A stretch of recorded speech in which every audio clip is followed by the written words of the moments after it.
အဟင်တကကိုဖွားမြင်တဲ့ညတာဝတိပြည်ကလက်နက်တွေအားလုံးအရှံတပြောင်ပြောင်တောက်ပခဲ့တယ်ဒါဟာကံကြမ္မာရဲ့အရေးမင်းလားအရွယ်ရောက်တဲ့အခါတက္ကသိုလ်ပညာသင်ကြားဖို့ဆရာထံရောက်ခဲ့ပါတယ်သူဟာဆရာကိုရိုသေအတတ်ပညာကိုလုံလရှိစွာသင်ယူခဲ့တဲ့တပည့်ကောင်းတစ်ယောက်ပါဒါပေမဲ့လူလောကရဲ့မနာလိုမှုတွေကသူ့ဘဝကိုအမှောင်ဖုံးသွားစေခဲ့တယ်ဆရာအပေါ်အထင်မှားအောင်တပည့်အချင်းချင်းကောက်ကြံခဲ့ကြတယ်လူတစ်ထောင်ရဲ့လက်ညှိုးကိုပူဇော်ပါ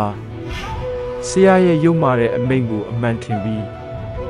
အဟုန်တကတယောက်ရက်ဆက်တဲ့လမ်းကိုစတင်ရှောင်လန်းမိခဲ့တယ်တောအုပ်ထဲမှာလက်ညှိုးပန်းကုန်းတွေနဲ့အင်္ဂုလိမာလာဆိုတဲ့အမည်ဆိုနဲ့အတူတနိုင်ငံလုံးတုံလုံးခြောက်ခြားခဲ့ရတဲ့ကာလတွေပေါ့အချိန်တန်တဲ့အခါမြတ်စွာဘုရားရှင်ဟာသူရှိရာတောအုပ်စီကြွတော်မူလာခဲ့တယ်အမျက်ဒေါသနဲ့အင်္ဂုလိမာလာ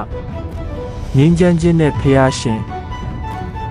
ရဲဦးလို့လို့အော်ဟစ်ပြီးလိုက်ခဲ့ပေမဲ့သူမမီနိုင်ခဲ့ပါဘူး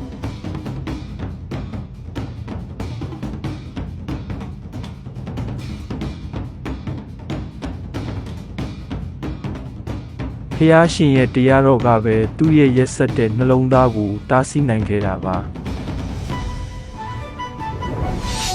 လက်နက်တွေကိုစွန့်ပစ်လိုက်ချိန်မှာအင်္ဂုလိမာလာဟာအဟိန်တကအဖြစ်ပြန်ရောက်ခဲ့တယ်